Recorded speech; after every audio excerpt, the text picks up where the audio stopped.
Good morning, children. Now, I am going to start the 5th chapter of your book, Footprints Without Feet. The name is also Footprints Without Feet of this chapter. So, first of all, we will see in this chapter that this is an interesting story about a scientist whose name was Griffin. He had made some certain rare drugs.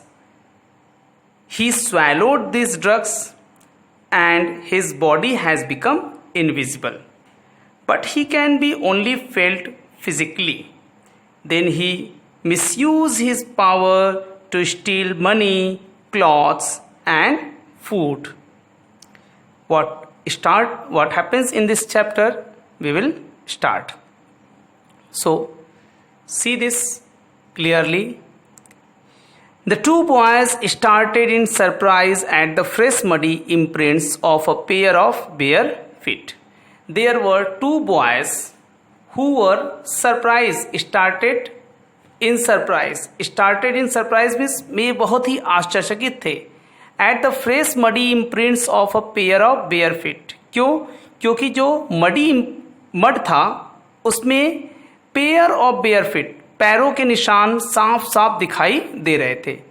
Means they can see the footprints but the man was not appeared. What was a bare footed man doing in the steps of a house in the middle of the London? The question arises कि ये जो bear footed man था वह steps of a house, घर की सीढ़ियों पर, जो घर मिडिल ऑफ द लंदन के मिडिल में था, वह यहाँ पे क्या कर रहा था? And where was the man, और वह व्यक्ति था कहाँ पे? As they gazed, they is used for the two boys. जो टू बॉयज थे जो कि बेयर फुटेड मैन का फॉलो कर रहे थे, वे उसे गेज कर रहे थे. गेज मतलब लुक्ड इंटेंटली, लगातार देखना. तो जैसे ही they gazed a remarkable sight meet their eyes, जब वे बच्चे उस फुटप्रिंट्स को गेज कर रहे थे तो एक रिमार्केबल साइट, एक अद्भुत दृश्य जो था, made their eyes, that appeared before their eyes. A fresh foot marks appeared from nowhere. They can see the fresh foot marks, यानी the foot marks were appeared one after another. Fresh foot marks appeared from nowhere, but these foot marks were appeared from where? It was not known. ये जो foot marks थे वे कहाँ से appeared हो रहे थे ये clear नहीं था. Further footprints followed one after another, descending the steps and progressing down the street. Further footprints followed, यानी वे इस फुटप्रिंट्स का पीछा कर रहे थे, जो टू बॉयज थे, वन आफ्टर अनेदर, और जो फुटप्रिंट्स थे way one after another appear हो रहे थे. Descending the steps, descending means सीढ़ियों से नीचे उतर के, and progressing down the street, जो फुटप्रिंट्स थे वे सीढ़ियों से स्टेप बाय स्टेप नीचे उतर रहे थे. And progressing means moving down the street, और ये गलियों की तरफ आगे बढ़ रहे थे. The boys followed fascinated until the muddy imprison become फेंटर and फेंटर. जो बॉयज थे, टू बॉयज, दे फॉलोड, वे पीछा कर रहे थे. फैसिनेटेड मीन्स चार्म, अट्रैक्शन, वे बहुत ही आकर्षित होकर के उस फुटप्रिंट्स का पीछा कर रहे थे. Until the muddy impression become फेंटर and फेंटर, और तब तक वे इसका पीछा किए जब तक कि वो फुटप्रिंट्स जो थे वो धीरे धीरे और भी धुंधले नहीं हो गए. क्योंकि जब जो फुटप्रिंट्स था, ये फुटप्रिंट्स ग्रिफिन का था. जैसा हमने बताया है कि वह एक साइंटिस्ट था और उसने सर्टेन रेयर ड्रग्स क्या किया था, इन्वेंटेड किया था, और उसने उस ड्रग्स को स्वैलोड कर लिया था, जिससे उसका बॉडी क्या हो गया था? ट्रांसपेरेंट हो गया था, मतलब पूरी तरह से इनविजिबल हो गया था. लेकिन उसके पैरों के निशान, जैसे वो मिट्टी कीचड़ में गया, उसके पैर कीचड़ से युक्त हो गए, और जैसे वो बाहर निकला, कीचड़ से युक्त उसके जो पैरों के निशान है वन बाय वन वो जमीन पे आ रहे हैं और ये 2 बॉयज उसके पैरों का पीछा कर रहे हैं। And at last disappeared all together. तो तब तक बच्चों ने उसके पैरों के निशान को फॉलो किया जब तक कि यह पूरी तरह से डिसअपियर नहीं हो गया। The explanation of this mystery was really simple enough. इस रहस्य का स्पष्टीकरण करना बहुत ही सिंपल था। दो दिस वॉज अ मिस्ट्री, यद्यपि एक रहस्य था कि आखिर फुटप्रिंट्स कहाँ से अपीयर हो रहे थे, बट इसका एक्सप्लेनेशन बहुत सिंपल था। द बिविल्डर्ड बॉयज, बिविल्डर्ड का मतलब यहाँ पे घबराना, जो बच्चे थे वो घबराए हुए थे। And they had been following a scientist, वे एक साइंटिस्ट का फॉलो कर रहे थे, पीछा कर रहे थे, who had just discovered how to make the human body transparent, जिसने अभी अभी डिस्कवर्ड किया था सम ड्रग्स, मेडिसिन का, जिससे कि ह्यूमन बॉडी क्या हो सकता है, ट्रांसपेरेंट हो सकता है। Griffin the scientist had carried out experiment after experiment to prove that human body could become invisible. Griffin जो कि साइंटिस्ट था, he had done many experiment, experiment after experiment, यानी एक के बाद उसने कई एक्सपेरिमेंट किए थे, to prove that the human body could become invisible, यह प्रूव करने के लिए कि ह्यूमन बॉडी भी इनविजिबल हो सकता है।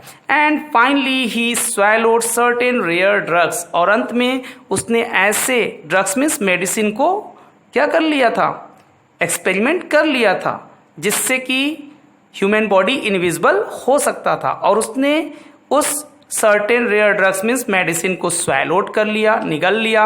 And his body became as transparent as a sheet of glass, और उसका जो बॉडी था वह ग्लास के सीट के समान ट्रांसपेरेंट हो गया था, अदृश्य हो गया था। Though it also remained as solid as glass, though his body was as solid as glass, उसका बॉडी जो था वो सॉलिड था, but he was unable to see, यानी his body was unable to see, लेकिन उसके बॉडी को कोई देख नहीं सकता था। ब्रिलियंट साइंटिस्ट दो he was, means Griffin was a very brilliant scientist, but he was a lawless person, लेकिन वह एक लॉलेस पर्सन था, रदलेस, यानी आइडल पर्सन था, निकम्मा था, जिसे हम कामचोर भी कह सकते हैं। His landlord disliked him and try to eject him. Griffin का जो लैंडलॉर्ड था वह ग्रिफिन को डिसलाइक करता था, हेट करता था। And try to eject him, और उसे घर से निकालना चाहता था। Eject means taken out of the house. In revenge Griffin set fire to the house, तो बदले में आकर के रिवेंज, टेकिंग द रिवेंज, अब ग्रिफिन गुस्से में था, वो बदला लेना चाहता था, तो बदले में आकर के Griffin set fire to the house of his landlord, उसने अपने लैंडलॉर्ड के हाउस में ही फायर लगा दी। To get away without being seen he had to remove his cloth, अब उसे कोई देखे न, इससे बचने के लिए he had to remove his clothes, उसने अपने क्लॉथ्स को रिमूव कर दिया, निकाल दिया। Thus it was that he become a homeless wanderer without clothes without money, इसके कारण जैसे उसने क्लॉथ्स निकाले, ही बिकेम होमलेस वांडरर, वह एक होमलेस वांडरर हो गया, यानी ही हैड नो हाउस, का कोई घर नहीं था। विदाउट क्लॉथ्स, बिना कपड़े के हो गया। Without money, he had no money, उसके पास पैसे भी नहीं थे। And he was looking quite invisible, और वह पूरी तरह से अदृश्य हो गया। नोबडी कुड सी हिम, कोई उसे देख नहीं सकता था। Until he happened to step in some mud, और ऐसे ही भागते भागते वह सीढ़ियों से नीचे आया और उसके पैर मड में आए, मड मीन्स कीचड़ में आ गए।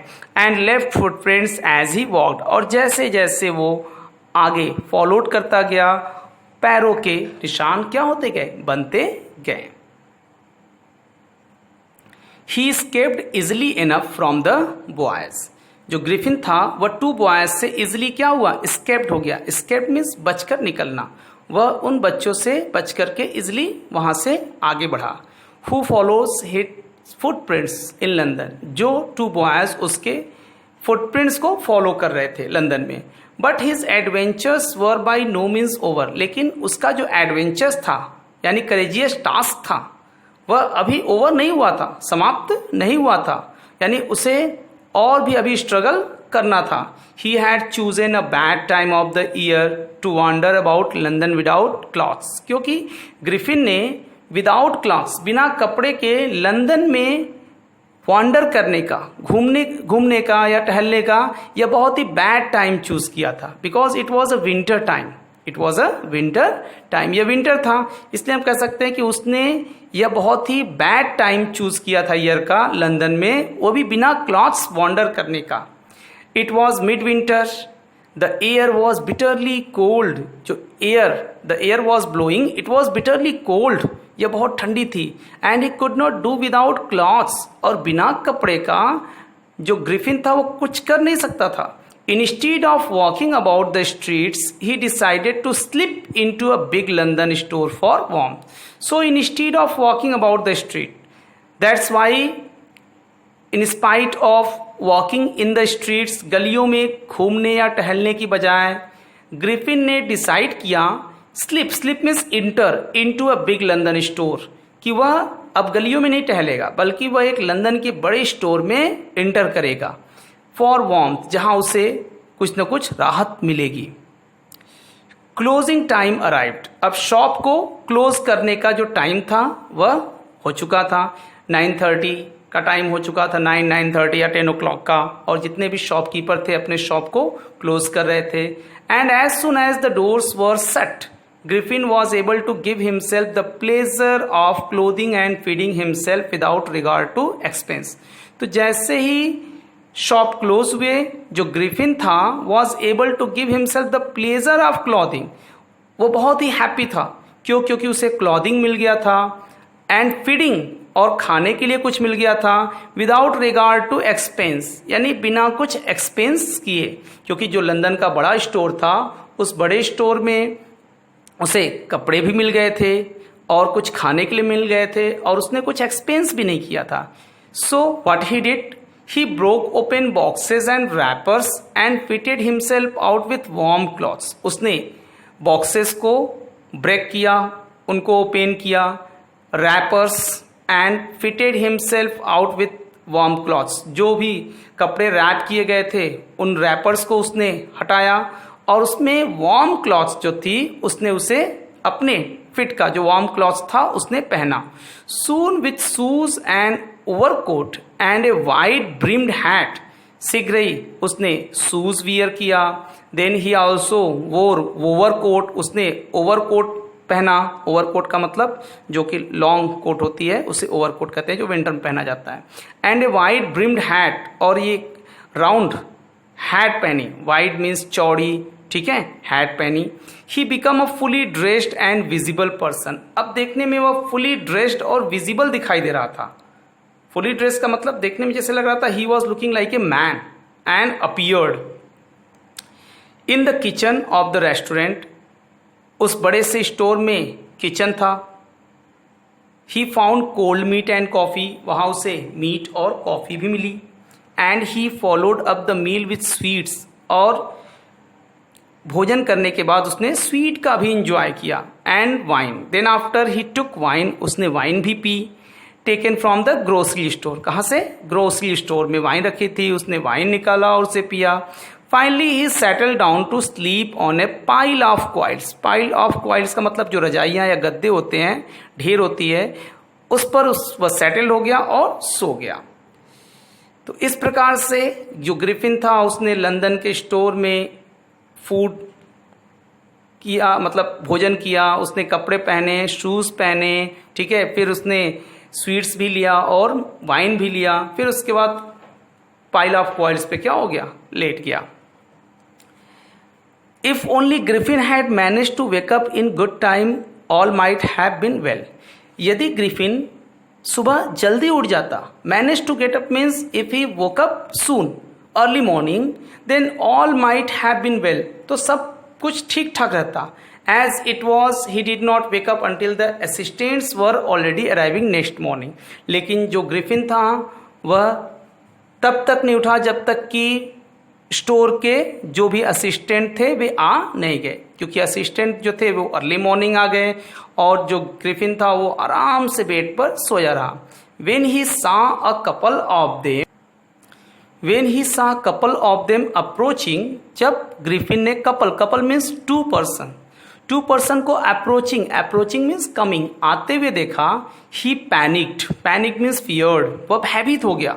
And began to run in the store, और स्टोर में इधर उधर भागने लगा। They naturally gave chase, naturally means स्वाभाविक रूप से जो दोनों व्यक्ति थे, जो स्टोर में काम करने वाले असिस्टेंट थे, उन्होंने ग्रिफिन का चेस किया। चेस मीन्स फॉलो किया, पीछा किया।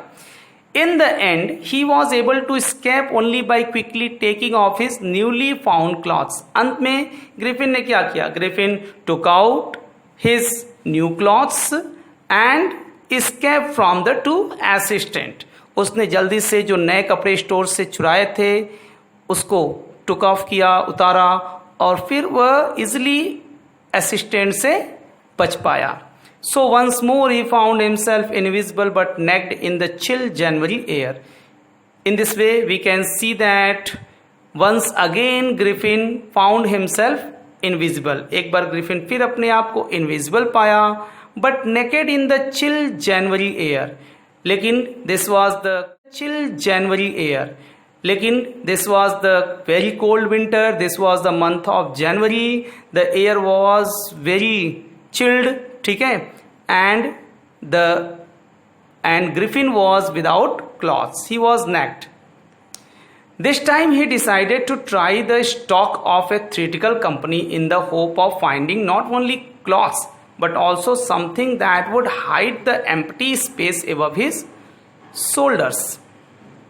Now this time Griffin decided to try the stock of a theatrical company. उसने इस बार एक theatrical company, जो ड्रामे की कंपनी होती है, उसमें इंटर करने का सोचा। क्यों?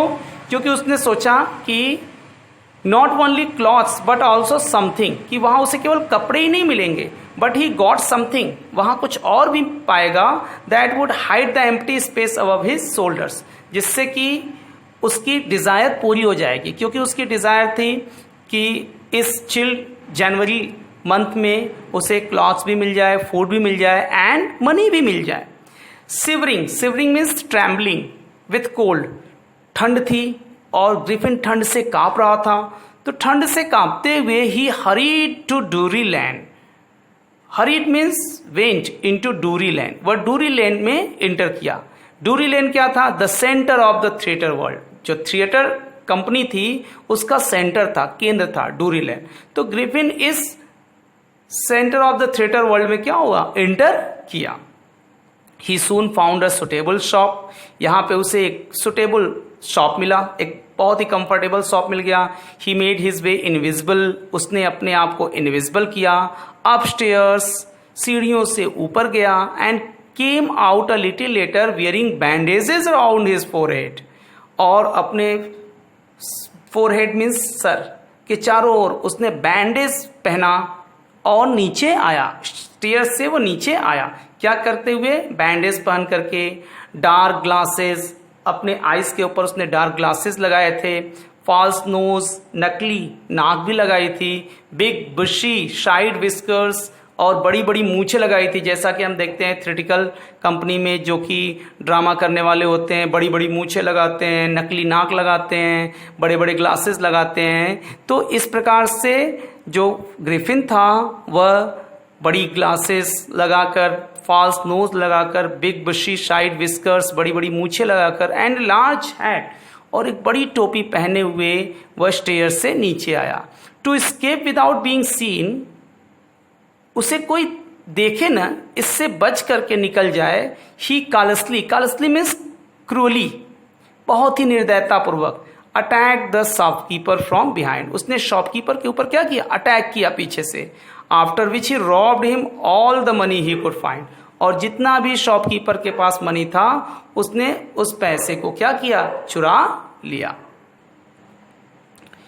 Eager to get away from crowded London, he took a train to the village of Iping, where he booked 2 rooms at the local inn. Now Griffin had become tired from London, so he decided to save himself from London. Crowded London, it is said कि crowded London से बचकर भागने के लिए Griffin took a train to the village of Iping. Griffin जो था उसने आइपिंग village के लिए एक ट्रेन पकड़ी। आइपिंग जो था वो लंदन का एक छोटा सा विलेज था, where he book 2 rooms at the local inner, और उस आइपिंग विलेज में लोकल इनर यानी जिसे हम सराय कहते हैं, एक छोटा सा होटल कह सकते हैं, तो वहाँ पे उसने 2 रूम बुक करवाए। The arrival of a stranger at an inner in winter was in any case an unusual event. अब जनवरी विंटर के समय यानी it was the month of January and it was bitterly cold, so उस समय winter में किसी भी stranger का वो भी लोकल इनर यानी होटल में आना, it was an unusual event. Unusual event का मतलब इट वॉज एक प्रकार का यह असाधारण घटना थी, यानी किसी भी स्ट्रेंजर का लोकल इनर में आना, वो भी विंटर के समय में, यह एक बहुत ही अनयूजुअल इवेंट था। A stranger of such uncommon appearance, वो भी ऐसे स्ट्रेंजर का जिसका अपीरियंस, फेस और फिगर बहुत ही अनकॉमन हो, बहुत ही असाधारण हो। सेट ऑल टंग वैगिंग, इसलिए बहुत ज़्यादा टंग वैगिंग होने लगी। टंग वैगिंग का मतलब होता है मूविंग हियर टॉकिंग, यानी जो पीपल थे वे एक दूसरे से बातें करने लगे ऐसी वैसी कि आखिर वो व्यक्ति कौन है, कहाँ से आया है, तो उसके बारे में चर्चाएं होने लगी। Mrs hall the landlords wife, Mrs Hall जो थी वह लैंडलॉर्ड्स वाइफ थी, यानी उस होटल की लैंडलॉर्ड की वाइफ थी। Made every effort to be friendly and she had made every effort to become friend with Griffin, उन्होंने हर प्रकार से ट्राई किया कि वो ग्रिफिन की फ्रेंड बन जाए। But Griffin had no desire to talk to anybody, लेकिन ग्रिफिन की डिज़ायर नहीं थी कि वह किसी से टॉक करे। एंड ग्रिफिन टोल्ड हर, और ग्रिफिन ने मिसेस हॉल से ये भी कहा कि his reason for coming to Iping is desire for solitude. Solitude means alone या लोनलीनेस। उसने ये भी कहा मिसेस हॉल से कि आइपिंग विलेज में उसका आने का मतलब किसी से फ्रेंडशिप करना नहीं है, बल्कि वह लोनलेस चाहता है, वह अलोन रहना चाहता है, वह किसी से फ्रेंडशिप नहीं करना चाहता। He did not wish to be disturb in his work, and Griffin ये भी नहीं चाहता कि anybody will disturb in his work, कोई उसके कार्य में डिस्टर्बेंस क्रिएट करे। Besides an accident has affected his face, और उसने ये भी बताया कि कोई ये भी ना सोचे कि उसने हर समय ये बैंडेज अपने फोरहेड में क्यों रैप किया है। उसने बताया कि there was an accident and due to this accident his face was affected, that's why he wore bandages around his forehead। उसने ये बताया मिसेस हॉल को कि एक एक्सीडेंट के कारण उसका फेस अफेक्टेड हो गया था, जिससे उसने अपने फेस के चारों ओर बैंडेज क्या किया है, लगाया है। Satisfied that her guest was an eccentric, eccentric means strange कह सकते हैं, विचित्र, सन की जिसे कहते हैं। यह सोच करके कि उसका गेस्ट यानी ग्रिफिन इसेंट्रिक है, साइंटिस्ट है, and in view of the fact that he had paid her in advance, और मिसेस हॉल को क्या नीड थी, उनको एडवांस पेमेंट की जरूरत थी और ग्रिफिन ने एडवांस पेमेंट दे दिए थे। इसलिए Mrs Hall was prepared to excuse his strange habits and irritable temper means bad temper. इसलिए मिसेस हॉल जो थी वह उसके विचित्र व्यवहारों को और बैड टेम्पर को भी एक्सक्यूज कर देना चाहती थी। But the stolen money did not last long, लेकिन जो ग्रिफिन ने पैसे स्टोलन किए थे वो बहुत ज़्यादा देर तक चलने वाले नहीं थे। And presently Griffin had to admit that he had no more ready cash, और ग्रिफिन ने ये भी एडमिट कर लिया, एक्सेप्ट कर लिया कि अब उसके पास बहुत ज़्यादा कैश नहीं है। यानी हो सकता था जो मिसेस हॉल थी वो उससे पेमेंट मांगती तो वो बताता कि अभी कैश नहीं है, जब आएगा तो उसे दे देगा। ही प्रिटेंडेड, वह बहाना बनाता। However that he was expecting a check to arrive at any moment, वह कहता मिसेस हॉल से कि after some times a check will arrive soon, उसका चेक आने वाला है और जैसे ही चेक आएगा वह उनका पेमेंट दे देगा। Shortly afterward a curious episode occurred. Curious means strange, occurred means to be happen। कुछ देर समय बाद एक विचित्र घटना क्या हुई, घटित हुई। Very early in the morning a clergyman, clergyman means जो पादरी होते हैं चर्च के, उसे क्लियर्जीमैन कहते हैं। तो very early in the morning, बहुत सुबह, जो क्लियर्जीमैन और उसकी वाइफ थी were awakened by noise in the study. Study room में एक आवाज़ सुनकर के वो क्या हुई, अवोक हो गई, जग गई। क्रीपिंग डाउन स्टेयर्स, जब क्लियर्जीमैन और उसकी वाइफ जागी तो उनको लगा कि कहीं ना कहीं रूम में कोई है, तो वो स्टेयर्स से क्रीपिंग डाउन स्टेयर, क्रीपिंग का मतलब रेंगते हुए, मतलब धीरे धीरे चलते हुए, silently they came down to the stairs. They heard the chink of money, chink of money means sound of money, यानी पैसे की खनक की आवाज़ उन्होंने सुना। And the money was being taken from the clergyman's desk, और लगा उनको कि उनके डेस्क से कोई मनी क्या कर रहा है, स्टोलन कर रहा है, चुरा रहा है। तो वो सीढ़ियों से नीचे उतरकर धीरे धीरे आगे बढ़े। Without making any noise and with a poker grasp firmly in his hand, means they did not create any noise, उन्होंने कोई भी आवाज नहीं किया। They took a poker, poker means iron rod, formally in his hand, अपने हाथ में उन्होंने फॉर्मली मजबूती से एक आयरन रॉड लिया था। The clergyman flung open the door, और आयरन रॉड लिए हुए क्लियर्जीमैन ने डोर को फ्लंग ओपन, फ्लंग ओपन का मतलब तेजी से झटका देकर के ओपन किया और बोला सरेंडर, यानी सरेंडर कर दो। Then to his amazement he realized that the room appeared to be empty, but suddenly the clergyman and his wife, amazed means surprised थे, he realized means he felt that the room appeared to be empty, उन्होंने feel किया कि room में तो कोई नहीं था। He and his wife looked under the desk, उन्होंने और उनकी पत्नी ने डेस्क के नीचे देखा। Behind the curtains, जो कर्टन्स थी उनके पीछे देखा। And even up the chimney, और चिमनी के पास भी देखा। There was not a sign of anybody, but nobody was there, लेकिन वहां कोई नहीं था। Yet the desk had been open, फिर भी डेस्क ओपन था। And the house keeping money was missing, and the money that was kept in the desk it was missing. Extraordinary affairs, यानी it was a really extraordinary affairs, यह बहुत ही uncommon affairs थी, असाधारण घटना थी। The clergyman kept saying for the rest of the day. The whole day the clergyman was saying extraordinary matter, extraordinary affairs, but it was not as extraordinary as the behavior of Mrs. Hall's furniture a little later that morning. लेकिन इससे भी extraordinary जो affairs था वह तब हुआ जब उसी के ठीक सुबह the behavior of Mrs. Hall's furniture, Mrs. Hall के रूम के फर्नीचर का हुआ। और जो हाल जो कंडीशन मिसेस हॉल के रूम के फर्नीचर का हुआ वह और भी एक्स्ट्रा ऑर्डिनरी अफेयर्स था। क्या हुआ? The landlord and his wife were up very early, landlord यानी Mr Hall and Mrs Hall बहुत अर्ली ही जग गए।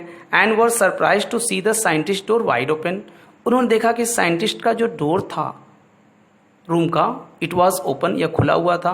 यूजुअली इट वॉज द सट एंड लॉक्ड, लेकिन ओकेजनली ये जो डोर था वह सट में बंद रहता था और लॉक्ड होता था। And he was furious if any buddy entered his room, furious means angry, और कोई भी यदि उसके रूम में एंटर्ड होता था तो एंग्री हो जाता था। कौन? Griffin. The opportunity seemed too good to be missed, and it was a good opportunity for Mr. and Mrs. Hall. और वे इस अपॉर्चुनिटी को मिस नहीं करना चाहते थे, वे जाकर देखना चाहते थे कि आखिर उसके कमरे का क्या सीक्रेट है। दे पीप्ड मीन्स झांकना। राउंड द डोर, उन्होंने डोर से पीप किया, इनसाइड अंदर झांका, सा नोबडी, और देखा कि there was nobody in the room, and decide to investigate the room, और मिस्टर एंड मिसेस हॉल ने उसके रूम का इन्वेस्टिगेशन करना चाहा। The bed clothes were cold, जो बेड क्लॉथ्स थी वो कोल्ड थी, यानी कोल्ड का मतलब ये शो कर रही थी कि scientist must have been up for some time, कुछ समय पहले ही साइंटिस्ट उठा है। And stranger still the clothes and bandages that he always wore were lying about the room, और इससे भी स्ट्रेंज मैटर यह था कि जो बैंडेजेस और क्लॉथ्स वो अपने चारों तरफ बॉडी के रैप करता था, ये बैंडेजेस और क्लॉथ्स कमरे में वैसे ही पड़े हुए थे। All of a sudden Mrs Hall heard a sniff close to her ear, तभी सडनली मिसेस हॉल जो थी very close to her ear, अपने ईयर के बहुत क्लोज, स्निफ मीन्स छींक की आवाज सुनी। A moment later the hat on the bed post leapt up, थोड़ी देर के बाद जो बेड पोस्ट पे हैट टंगा हुआ था वो लेफ्ट अप मीन्स जंप, उछला, and dashed itself into her face, और मिसेस हॉल के फेस पर इसने हिट किया, डैश किया। Then the bedroom chair became alive, तभी और ऐसे लगा जैसे कि बेडरूम में जितनी भी चेयर रखी हुई है उनमें जान आ गई, वे अलाइव हो गई हो। Springing into the air it charged straight at her, वे भी एयर में जंप करने लगी, स्प्रिंग करने लगी और स्ट्रेट एट हर, और सीधे उनके फेस पर आई। लेग्स फोरमोस्ट, जो चेयर्स थे उनके लेग्स थे फोरमोस्ट चारों। As she and her husband turn away in the terror, जैसे ही मिसेस और मिस्टर हॉल टेरर में, टर्न मीन्स मुड़े बाहर निकलने के रूम से, the extraordinary chair push them both out of the room, तो जो एक्स्ट्राऑर्डिनरी चेयर थी, चेयर तो बहुत ही ऑर्डिनरी थी लेकिन इस समय वो बहुत ही एक्स्ट्राऑर्डिनरी हो चुकी थी, जैसे उनमें जान आ गई हो, तो उन्होंने मिस्टर और मिसेस हॉल को क्या किया, पुश किया, धक्का दिया। Then appear to slam and lock the door after them, और जैसे ही बाहर रूम के धक्का दिए मिसेस मिस्टर हॉल को, डोर ऑटोमेटिक क्या हो गया, अंदर से लॉक हो गया। Mrs Hall almost fell down the stairs in hysterics, hysterics का मतलब मूर्छा होकर के, बेहोश होकर के, जैसे लगा कि मिसेस हॉल स्टेयर से नीचे गिर जाएंगे। She was convinced that the room was haunted by spirit, अब उनको लगा कि ये जो रूम था it was haunted by spirit, उसमें कोई भूत प्रेत आ गया हो, and that the stranger had somehow cast this to enter into her furniture, और हो सकता है कि उस स्ट्रेंजर ग्रिफिन ने किसी प्रकार से भूत प्रेत को उनके फर्नीचर में इंटर्ड कर दिया हो। My poor mother used to sit in the chair, she moaned, Mrs Hall moaned करते हुए, टेकिंग डीप ब्रीथ, बहुत तेजी से सांस लेते हुए बोली, oh my poor mother use to sit in that chair, उनकी बेचारी माँ इन चेयर पर बैठती थी। To think it should rise up against him now, her now, और ये चेयर उनके ही अगेंस्ट हो गई हैं, उन्हीं को हिट कर रही हैं। The feeling among the neighbours was that trouble was caused by which craft, which craft का मतलब जादू टोना। अब जितने भी नेबर्स थे उनके अंदर यही फीलिंग थी कि ये सब जो ट्रबल हो रहा है वह सब कोई ना कोई जादू टोना है। बट विचक्राफ्ट आर नॉट, लेकिन ये विचक्राफ्ट था कि नहीं। When news of the burglary at the clergyman's home became known, जब क्लेयर्जी मैन के रूम से बर्गलरी, बर्गलरी का मतलब थेफ्ट, चोरी की न्यूज सुनी, the strange scientist was strongly suspected of having had a hand in it. तो सबसे पहले सस्पेक्शन क्लियर हुआ साइंटिस्ट के बारे में। क्यों? Suspicion grew even stronger, suspicion और भी स्ट्रांग हो गया when he suddenly produce some ready cash, जब उसने मिसेस हॉल को कैश दिया। क्यों? क्योंकि इससे पहले उसने कहा था कि अभी मनी नहीं है और चेक आने वाला है। Though he had admitted not long before that he had no money, तो अब उसके पास पैसे आए कहाँ से? The village constable was secretly sent for, secretly means बहुत ही चुपके से, silently sent for, village constable को चुपके से भेजा गया बुलाने के लिए। Instead of waiting for the constable, तब तक जब तक कि कांस्टेबल आए उससे पहले Mrs Hall went to the scientist, Mrs hall scientist के पास गई, who had somehow mysteriously appeared from his empty bedroom, जो किसी कारणवश एम्प्टी बेडरूम में अपीयर हो गया था।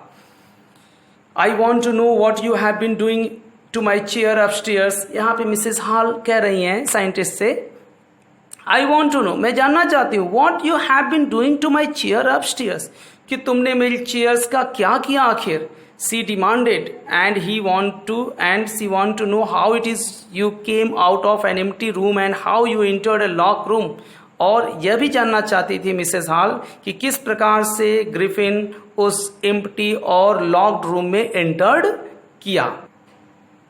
The scientist was always quick tempered, quick tempered means bad temper, जो साइंटिस्ट था वो बैड टेम्पर का था। नाउ ही बिकेम फ्यूरियस, अब वो और भी एंग्री हो गया।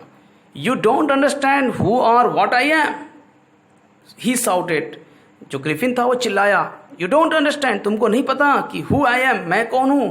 Very well, I will show you, बहुत अच्छा, मैं तुमको दिखा रहा हूँ कि मैं कौन हूँ। Suddenly he threw off bandages, whiskers, spectacles and even nose, जो भी उसने थ्रेटिकल कंपनी से चुराए थे, विस्कर्स, बैंडेजेस, स्पेक्टिकल और फॉल्स नोज, उसको उसने निकाल कर फेंक दिया। It took him only a minute to do this, ऐसा करने में उसने केवल मिनट, कुछ ही मिनट लिया। The horrified people in the bar found themselves staring at a headless man, जितने भी बार में हॉरिफाइड पीपल थे, फियरफुल पीपल थे, क्योंकि ऐसे स्ट्रेंज अपीयरेंस वाले मैन को देखकर कि वे हॉरिफाइड हो गए और वे अपने आप को एक ऐसे व्यक्ति के सामने पाया जो कि हेडलेस था, जिसके पास सर ही नहीं था। Mr Jaffer the constable now arrived. अब जो कांस्टेबल था जिसको बुलाने के लिए भेजा गया था, his name is Mr Jaffers, वो आ चुके हैं। And was quite surprise find that he had to arrest a man without a head. और वो भी सरप्राइज है कि उन्हें एक ऐसे व्यक्ति को अरेस्ट करना है, ही हैड नो हेड, जिसका सर ही नहीं है। But Jaffer was not easily prevented, prevented means stopped from doing his duty. लेकिन जाफर अपनी ड्यूटी से रुक नहीं सकता था। If a magistrate want order a person arrest then that person had to be arrested with और without his head. अगर एक मजिस्ट्रेट ने बोल दिया है उनको कि that man should be arrested, तो that man should be arrested either the man has head or not. अगर मजिस्ट्रेट ने कह दिया कि उस व्यक्ति को अरेस्ट करना है तो उसे अरेस्ट करना ही है, चाहे उस व्यक्ति के हेड हो या न हो। There followed a remarkable scene as the policeman tried to get hold of a man। जब पुलिसमैन जाफर ने उस ग्रिफिन को पकड़ना चाहा तो एक रिमार्केबल सीन अपीयर हुआ। Who has becoming more and more invisible as he threw off one garments after another। क्योंकि जो मिस्टर ग्रिफिन था, he was throwing one after another garments from his body and his body was becoming more and more invisible। और उसका body और भी धीरे धीरे invisible हो रहा था। Finally a shirt flew into the air. अंत में ग्रिफिन ने अपना लास्ट शर्ट हवा में उछाला। And the constable found himself struggling with someone he could not see. और कांस्टेबल अपने आप को ऐसे पर्सन के साथ स्ट्रगल करते हुए पाया जिसे वह देख नहीं सकता था। Some people tried to help him. There were some people in the bar. They tried to help Mrs. Jafar to catch Griffin, but found themselves hit by blows that seemed to come from nowhere. But they were also got blows. लेकिन उनको भी घूसे खाने पड़े। And this blow seem to come from nowhere. और न जाने कहाँ से ये घूसे उनके ऊपर पड़ रहे थे। In the end Jaffers was knocked unconscious. अंत में जाफर को नॉक्ड कर दिया गया, यानी गिरा दिया गया। ही बिकेम अनकॉन्सियस, वह हिलेरियस हो गया। As he made a last attempt to hold on the unseen scientist. फिर भी मिस्टर जाफर ने उस अनसीन साइंटिस्ट को पकड़ने का लास्ट अटेम्प्ट किया। There were nervous excited cries of hold him. घबराहट थी, सरप्राइज था, चीख निकल रही थी, उसे पकड़ो उसे पकड़ो। But this was easier said than done. लेकिन कहना आसान था। It was easy to say but difficult to do. Griffin had shaken himself free. Griffin ने अपने आप को फ्री कर लिया था। And no one knew where to lay hands on him. And nobody knew, और कोई नहीं जानता था कि हाउ टू कैच ग्रिफिन, कि ग्रिफिन को कैसे पकड़ा जाए। This story is written by H.G. Wells. ये स्टोरी जो है H.G. वेल्स के द्वारा लिखी गई है। ये स्टोरी जो ली गई है वह द इनविजिबल मैन बुक से ली गई है। Thank you.